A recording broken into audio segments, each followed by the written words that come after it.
Olá, seja muito bem-vindo ao AutoMais, a sua plataforma sobre o mundo dos automóveis, presente em todas as mídias sociais, aqui no YouTube, no Instagram, no Facebook, inclusive o nosso site automaistv.com.br, atualizado diariamente com tudo o que acontece no nosso segmento. No último programa nós conferimos a avaliação do Fiat Mobi. Pois é, gostou? Conferiu? Então hoje nós vamos mostrar um carro que briga ali com ele, ó.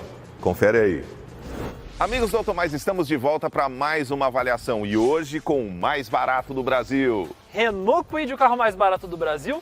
Não essa versão aqui, porque essa aqui é a versão intermediária de quase 50 mil, mais barata 42 mil, mas é que esse aqui que é o que vende, a gente veio trazer o carro menos custoso do país.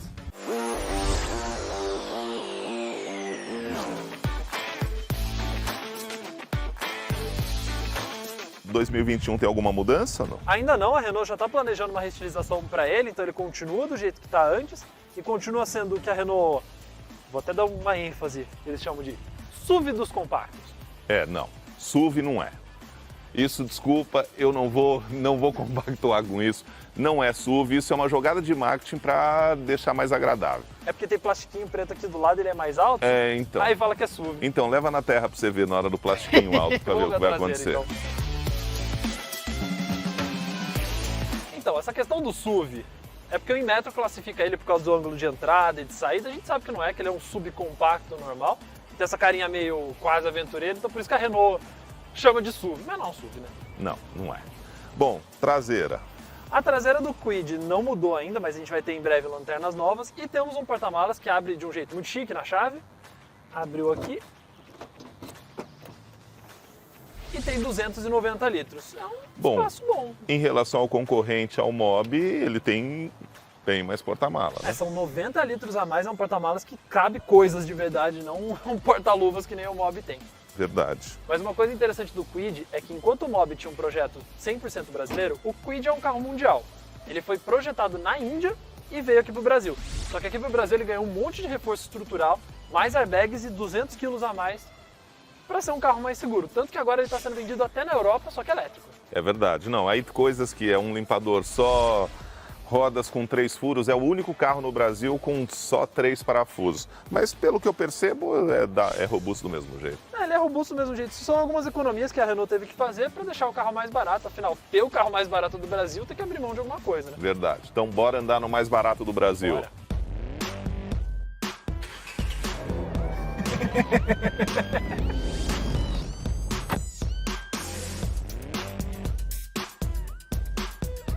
Estamos a bordo do carro mais barato do Brasil. Estamos a bordo do carro mais barato do Brasil. E motor? Bom, o Kwid tem um motor 1.0 3 cilindros aspirado. Ele tem 70 cavalos e 10 kg de torque. Então é um motor com um torquezinho interessante para a categoria, para uma potência baixa que ele tem. É quase o mesmo motor do Sandero, só que um pouquinho simplificado.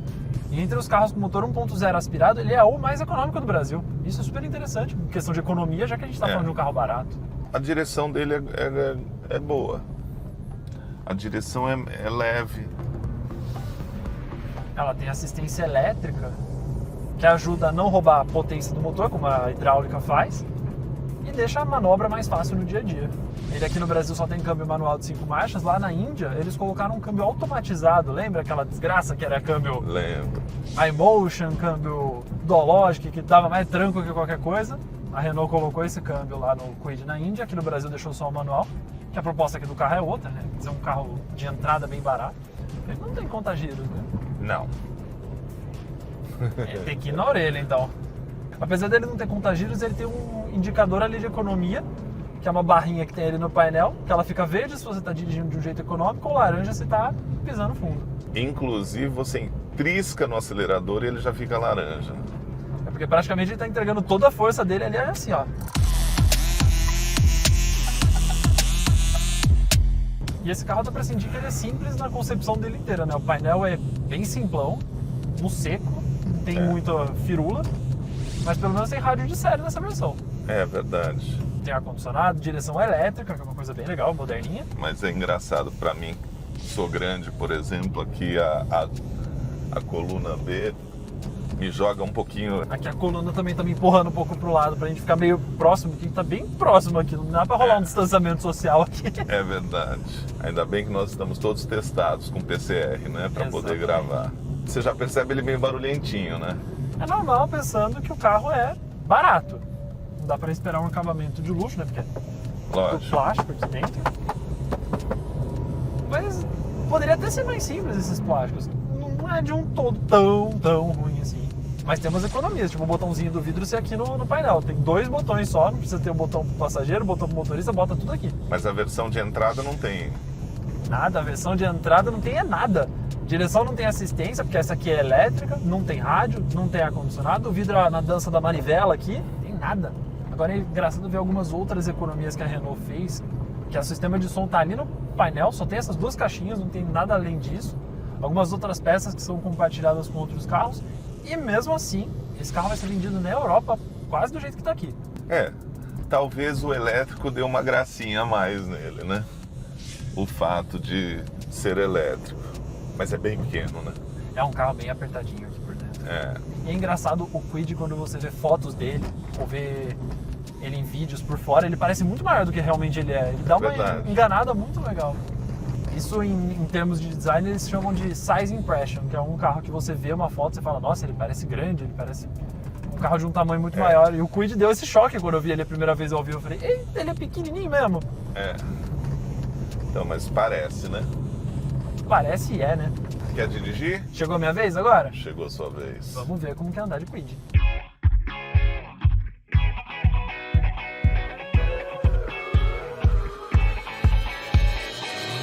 Realmente levinha a direção. Comparado ao concorrente, ao principal concorrente, a direção ganha. Porque no Kwid a direção é elétrica e no Mobi a direção é hidráulica. Então aí você já vê uma diferença de idade dos carros, de projeto deles, que fica bem nítida. Mas para alguém que vai comprar um carro de 50 mil reais, 10 mil reais, faz uma bela diferença, né? Quase 10 mil reais a diferença, né? Exatamente. Eu achei legal que o câmbio dele é curtinho, os engates são curtos, são engates precisos, é gostoso até de cambiar o Kwid. Agora dá pra perceber que a suspensão dele é bem macia, até confortável para andar nessas ruas esburacadas de São Paulo, mas faz uma curva mais forte, dá uma abusada, ele já dá aquela deitadinha, né? Nossa, mas um pouquinho, o pedal do acelerador dele tem um curso muito curto. Você pisa um pouquinho e já tá no final.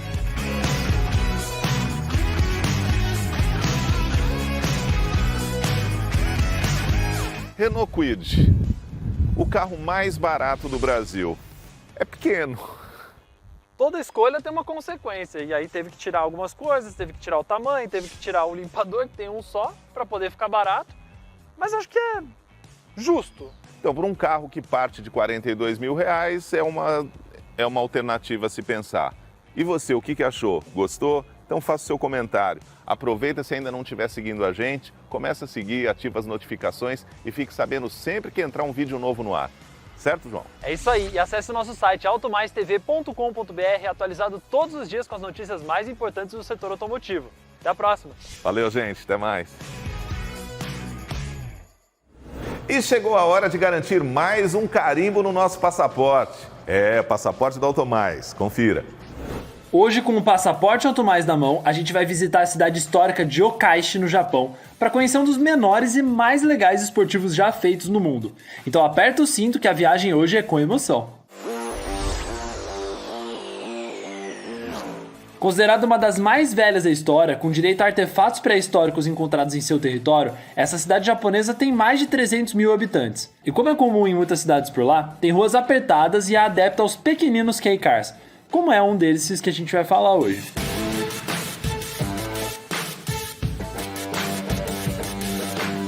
Aliás, um dos K-Cars mais legais da história, o Honda S660. E se você acha que esportivo de verdade tem que ser grande e ter mais de 300 cavalos, o Honda S660 vai provar que é melhor você rever seus conceitos agora.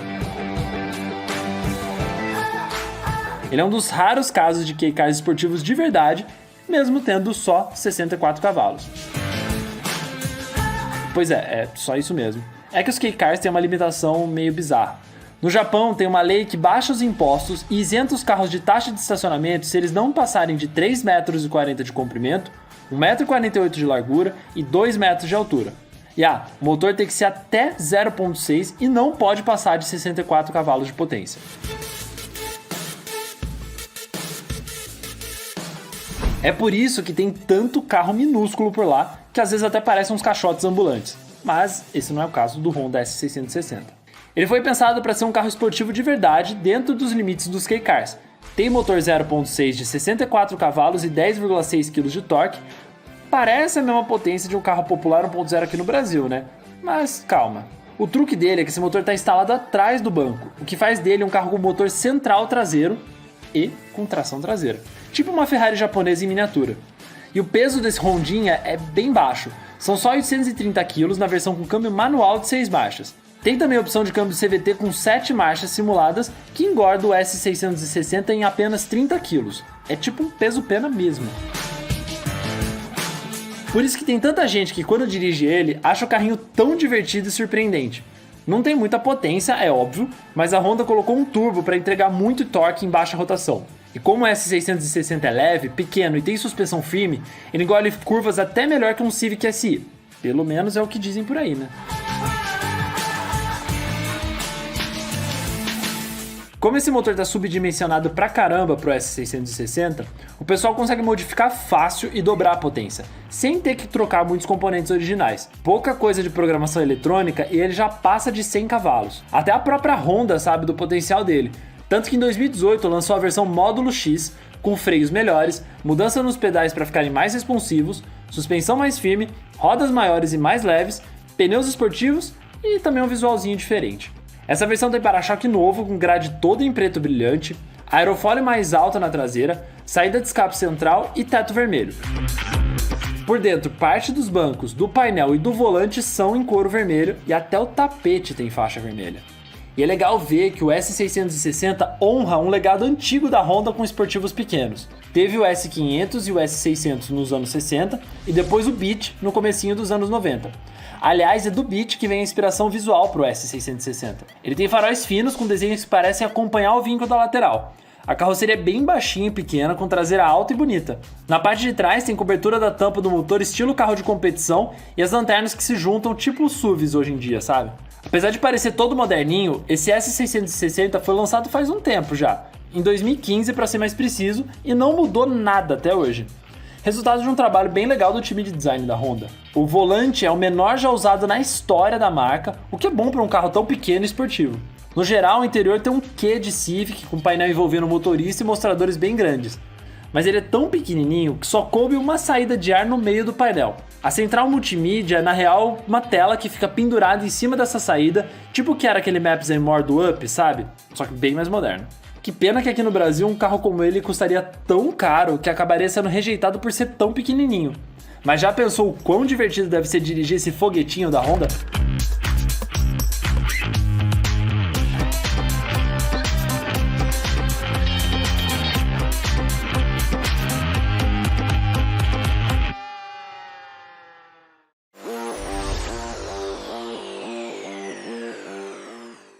Em 1516, na Baviera, nascia a Lei da Pureza Alemã. Mais de 500 anos depois, a cerveja Império continua seguindo essa tradição. Com água de qualidade, até 3 puros maltes importados e o incrível lúpulo de Hallertau, nas versões Pilsen, Gold e Lager. É especial, é puro malte, é Império. Se beber, não dirija. Estamos de volta com o Automais, a sua plataforma sobre o mundo dos automóveis. E aí, já está seguindo a gente aqui? Não? Então aproveita, se inscreve, vai ajudar a gente pra caramba, ativa as notificações, que você sempre vai ficar muito bem informado. E claro, não podemos esquecer do nosso site, automaistv.com.br, que é atualizado diariamente com tudo o que acontece no nosso segmento. Bora conferir mais uma? Vocês já viram aqui no Automais o Ford Bronco Sport parado. Mas hoje é dia de colocar esse SUV para andar. Mas antes, para quem ainda não viu esse vídeo, clica no card que está aparecendo na sua tela ou continua aqui que eu vou mostrar alguns detalhes sobre o novo SUV off-road da Ford.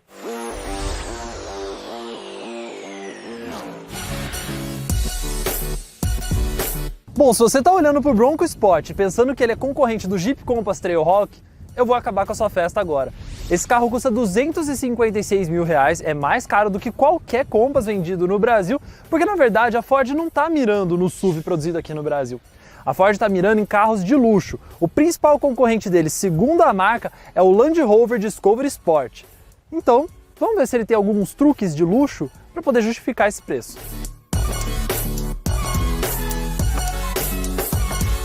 Aqui no Brasil, o Bronco Sport vai ser vendido só na versão Wildtrak, que tem uma lista de equipamentos muito legal.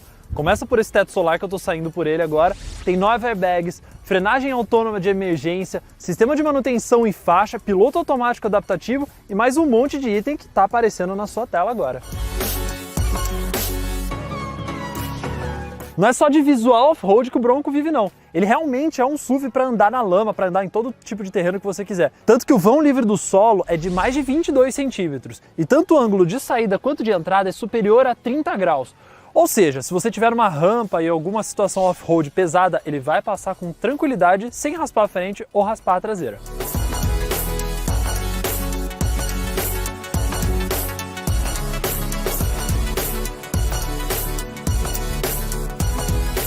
A gente já falou bastante sobre o porta-malas do Bronco no outro vídeo. Se você ainda não viu, clica no card que está aparecendo na sua tela, mas vou dar uma passada rápida porque esse é um dos detalhes mais legais desse carro da Ford. Começa pelo logo da marca, que só existe aqui na traseira, no cantinho esquerdo. Mas o legal tá nisso aqui. Você pode abrir o porta-malas só pelo vidro, então para pegar as compras, alguma coisa aqui, ou se você quiser escapar pelo vidro, às vezes acontece. Ou abrir o porta-malas normalmente. O Bronco tem uma mesinha que eu já mostrei aqui para vocês e também duas luzinhas direcionais. Isso é um diferencial muito legal do Bronco Sport, além do piso aqui ser de borracha. Então se você colocar alguma coisa molhada ou suja, não vai enlamear todo o seu carpete ou deixar o interior do seu carro uma zona.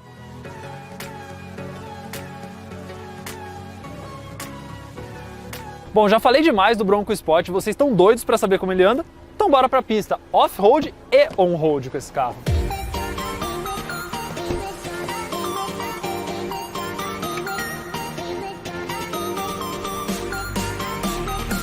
Bom, uma das coisas que a Ford ressaltou muito aqui sobre o Bronco Sport é que ele tem esses dois lados, o lado Bronco, que é off-road, e o lado Sport, provido pelo motor 2.0 turbo.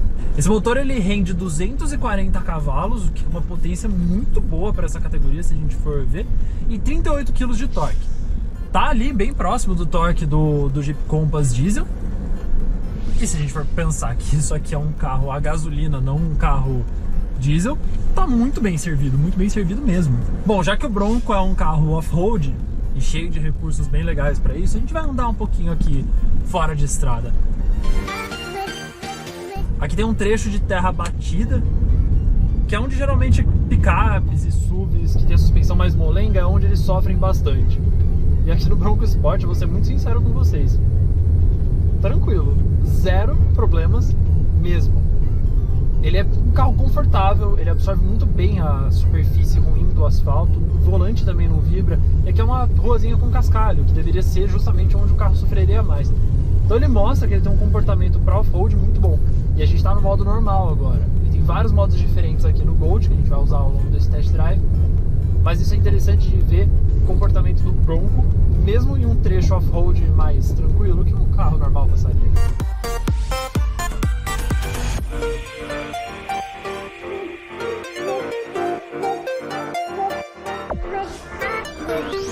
Ele tem tração 4x4 de série que é acionada só no momento que você precisa.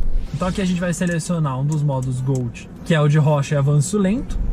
Ele prepara todos os sistemas, então tanto o volante, o câmbio, o controle de tração e estabilidade e a tração 4x4 começam a atuar de maneiras diferentes de acordo com o modo selecionado. Aqui a gente tem o 4x4 travado, e ele funciona com todos os sistemas eletrônicos para que você ande em uma velocidade um pouco mais baixa para superar os obstáculos. A câmera frontal que está aparecendo aqui, ela também mostra imagens até 20 km por hora. Então a gente vai subir aqui e o Bronco vai sem a menor dificuldade. O bom dessa câmera é que ele tem o capô muito reto e quadrado, é difícil de enxergar o que está na frente. E aqui, ó, sem o menor problema. E mesmo que eu pare aqui e ative o modo do piloto automático aqui de descida, ele vai controlando o carro sozinho. Eu só preciso acionar o volante, o freio e o acelerador, ele vai completamente sozinho. Se você não for um entusiasta do off-road de lama, mas tiver uma casa na praia, por exemplo, e quiser andar na areia com o Bronco Sport, é só ativar o modo areia aqui. O que ele vai fazer? Ele vai segurar as marchas por mais tempo para manter a rotação alta e vai desligar o controle de tração e estabilidade para que as rodas possam patinar e ganhar um pouco mais de tração. A gente está aqui num ambiente de areia, que se eu colocar, por exemplo, no modo normal, ele vai dar uma sofrida para sair daqui, mas vamos testar. Patina, quase não vai. Dá até um tranquinho aqui.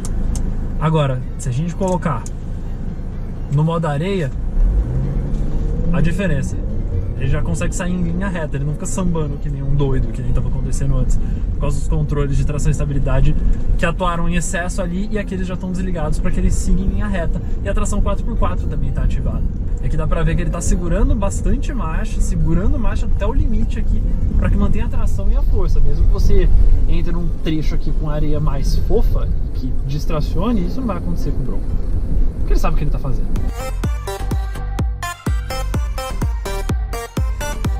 E aqui mesmo andando no gramado e numa valeta que a gente vai passar agora, dá pra ver que a carroceria, ela não ranja, ela não torce tanto. Um SUV, por exemplo, que fosse de carroceria subchassi como uma caminhonete, você já ia sentir a carroceria inteira torcendo, e ele é monobloco, no caso do Bronco Sport. Igual o Jeep Compass, por exemplo. Então é um carro um pouco mais robusto nessa questão. A carroceria fica mais sólida, mesmo tendo teto solar e tudo mais. Isso é bem interessante. Vale lembrar também que se você quiser transpor um rio ou alguma coisa, um alagamento, ele consegue percorrer até 60 centímetros de imersão. E isso é uma medida muito boa para um SUV do tamanho do Bronco. Geralmente são picapes ou modelos verdadeiramente off-road, como um Troller, por exemplo, que fariam coisas como essa. E é legal saber que esse carro que tem uma vocação urbana também é capaz de fazer isso. Mas, já que é um Bronco Sport, já que é um SUV também para a cidade, vamos testar o lado dele Sport agora andando no asfalto. Bom, agora no asfalto, que vai ser o lugar onde a grande maioria das pessoas que vai comprar um Bronco Sport vai rodar, a gente sabe que apesar da vocação off-road dele, os SUVs andam mais no shopping mesmo. E não tem problema, porque o Bronco Sport ele mostra que também serve para isso. Serve muito bem, aliás. Segundo a Ford, de 0 a 100 ele faz em 8 segundos. E isso é tempo que antigamente era coisa de esportivo. Não dá pra chamar de esportivo, apesar do Sport no nome dele, mas esse motor 2.0 turbo, ele é muito bom. E dá pra sentir que mesmo em baixa, o motor tem bastante torque. Por isso que a Ford instalou nele um câmbio automático de 8 marchas, que ele faz trocas extremamente suaves. Eu nunca vi um câmbio automático tão suave quanto esse. Nas trocas e nas reduções você não sente tranco nenhum. É sério, eu nunca vi um câmbio automático tão suave quanto esse. Ele parece até em alguns momentos um pouco um câmbio CVT, mas sem aquela gritaria chata do câmbio CVT. E ele é esperto, basta um toquinho no acelerador para ele já reduzir a marcha e o motor ganhar vida. Não que ele precise de muito, até porque esse 2.0 turbo tem bastante torque embaixo. E o Bronco não economiza não, ele troca de marcha até que relativamente cedo. Mais ou menos na faixa dos 3.000 RPM, dependendo do pé fundo que você tá ou não. Em regimes mais normais, ele troca um pouco antes. E ainda tem o modo Eco, se você quiser economizar combustível, que deixa o pedal do acelerador menos sensível, o câmbio faz troca de marcha mais cedo e até o ar-condicionado fica um pouquinho mais fraco. Tudo para economizar combustível. Já no modo Sport é justamente o contrário. O controle de tração e estabilidade fica mais permissivo, o pedal do acelerador fica bem mais sensível e as trocas de marcha ficam mais para frente para você manter o motor girando cheio. E o interessante do Bronco Sport é o isolamento acústico que ele tem. É um carro bem silencioso, mesmo com esses pneus ATR feitos para um pouco de off-road, um pouco de on-road, eles não fazem tanto barulho assim. E a suspensão, que eu já tinha elogiado bastante no off-road, agora devo dizer que no on-road também é muito boa. Ela mantém o carro estável e sereno, sem tanto sacolejo como você geralmente está acostumado em SUVs do tamanho dele, ou alguns concorrentes que têm essa mania de ficar sacolejando de um lado para o outro. Mas nas curvas não vai ser um Mustang, obviamente. Ele vai inclinar um pouco mais, vai cantar mais pneu do que você gostaria, porque isso aqui é um SUV, o carro é alto, tem centro de gravidade alto, não adianta achar que vai fazer uma curva como um esportivo. Mas ele manda bem, ele se estabiliza muito legal. Grande parte disso está no sistema de tração 4x4 inteligente. Ela atua o tempo todo, então ao contrário de uma picape que você tem que parar praticamente para acionar a tração 4x4, no Bronco Sport ela está ativa o tempo todo. Ele usa a tração dianteira boa parte do tempo para economizar combustível, mas quando você precisa, ele aciona a tração traseira também. Além disso, ele tem sistema de vetorização de torque, você consegue sentir isso em curvas mais fortes. Ele freia a roda que está do lado interno da curva para que você faça ela um pouquinho mais fechada. Isso é bem interessante de sentir no carro na prática. Você sente que ele faz uma curva um pouquinho mais forte, tipo agora. Era uma curva bem fechada, ele cantou um pouquinho de pneu, mas se manteve estável. A direção do Bronco Sport ela é bem leve, ela lembra bastante a da Ranger. Então ela é relativamente rápida e leve na maioria das situações. Na estrada poderia ficar um pouquinho mais firme? Poderia, mas ainda assim não passa insegurança não. É interessante ver como um carro que foi pensado quase que exclusivamente para off-road, para honrar todo esse legado da família Bronco, manda muito bem no asfalto, é um carro confortável, é gostoso de dirigir. Quem já dirigiu um Troller na cidade sabe que não é uma experiência das mais agradáveis. E aqui você consegue andar no off-road tranquilíssimo e andar na cidade também muito bem. O Bronco Sport é o símbolo da nova Ford aqui no Brasil. Uma marca que vai trazer carros importados com valor mais alto, mas também com muito mais itens e uma mecânica bem interessante, porque esse carro é off-road de verdade. A grande questão é, será que o público vai estar pronto para pagar preço de Land Rover num concorrente do Jeep Compass? Potencial para isso ele tem, mas custou caro. Curtiu o Ford Bronco Sport? Então deixa seu like no vídeo, se inscreve no canal e ativa a sinetinha para receber notificações sempre que vídeos novos forem postados. E não se esqueça, acessa nosso site automaistv.com.br, atualizado todos os dias com as principais notícias do setor automotivo, e já tem texto lá do Ford Bronco Sport. Até a próxima! E infelizmente o AutoMais de hoje está chegando ao final. Espero que você tenha curtido tudo o que viu e não se esqueça, passe lá no nosso site que é atualizado diariamente com tudo o que acontece no nosso segmento, também no nosso Instagram, no nosso Facebook. E se você ainda não está seguindo a gente aqui no YouTube, aproveita, começa a seguir, ativa a notificação e vai saber sempre que entrar vídeo novo no ar. Valeu, uma ótima semana para você!